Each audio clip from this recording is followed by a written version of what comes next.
গোপনে নবারুণের ক্ষতি করতে এসে রাঙ্গার কাছে হাতে নাতে ধরা পড়ল বৃন্দা। হ্যাঁ বন্ধুরা, আমরা এমনটাই দেখতে পাবো রাঙ্গামতি তীরন্দাজ ধারাবাহিকের আগামী পর্বগুলোতে। নবারুণকে তড়িঘড়ি করে কলকাতার নার্সিংহোমে আনা হয়, তবে ডক্টর জানায় ওনার অবস্থা খুবই ক্রিটিক্যাল, ওনার একটা অপারেশন করতে হবে। এরপর নবারুণের অপারেশন শুরু হয়ে যায়। একলব্য একেবারে ভেঙে পড়ে, রাঙ্গাও আসে, তবে একলব্য রাঙ্গার ওপর প্রচণ্ড ক্ষেপে যায়, রাঙ্গাকে নানা রকমভাবে কথা শোনাতে থাকে।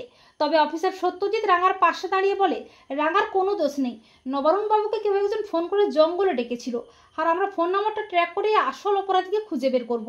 এরপর নবারুণের অপারেশন শেষ হয়ে যায়। ডক্টর জানায় তীরটা আমরা বের করে দিয়েছি ঠিকই, কিন্তু ওনার ভোকাল কর্ডটা অনেকটাই ড্যামেজ হয়ে গেছে। তা শুনে সবাই একেবারে ভেঙে পড়ে। সত্যজিৎ রাঙ্গাকে বলে রাঙ্গা, আসল অপরাধীকে আমাদের খুঁজে বের করতেই হবে, আর তার জন্য তোমাকে চোখ কান খোলা রাখতে হবে।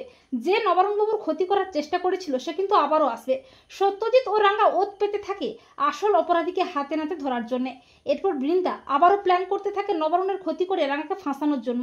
এরপর নবারুণের কেবিনে যখন কেউ থাকে না, তখন বৃন্দা সুযোগ বুঝে কেবিনে যায়, আর রাঙ্গা আড়াল থেকে সবটা দেখতে থাকে। এরপর বৃন্দা নবারুণের কেবিনে ঢুকে বলতে থাকে, মিস্টার নবারুণ বসু, আপনার আদরের রাঙ্গাকে ফাঁসাতে আমি তো সুব্রতকে দিয়ে আপনার গলায় তীরটা ছুঁড়িয়েছি, কিন্তু আপনি তো বেঁচে গেলেন, তবে আপনাকে তো মরতেই হবে, তা না হলে রাঙ্গামতো ওই বাড়ি থেকে বেরোবে কি করে।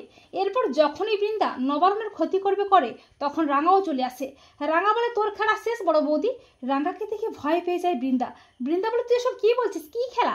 সত্যজিৎ এসে বলে, কি খেলা সেটা তো আপনিই ভালো জানবেন বৃন্দা বোস। এরপর একলব্য চলে আসে। একলব্য বলে, কি হয়েছে? তখন সত্যজিৎ বলে, বৃন্দা বসি চক্রান্ত করে রাঙ্গাকে ফাঁসাতে সুব্রতকে দিয়ে নবারুণবাবুর ক্ষতি করেছে, এমনকি আজকেও এসেছিল ওনাকে শেষ করতে, কিন্তু হাতে নাতে ধরা পড়ে গেছে। তার শুনে সবাই চমকে ওঠে।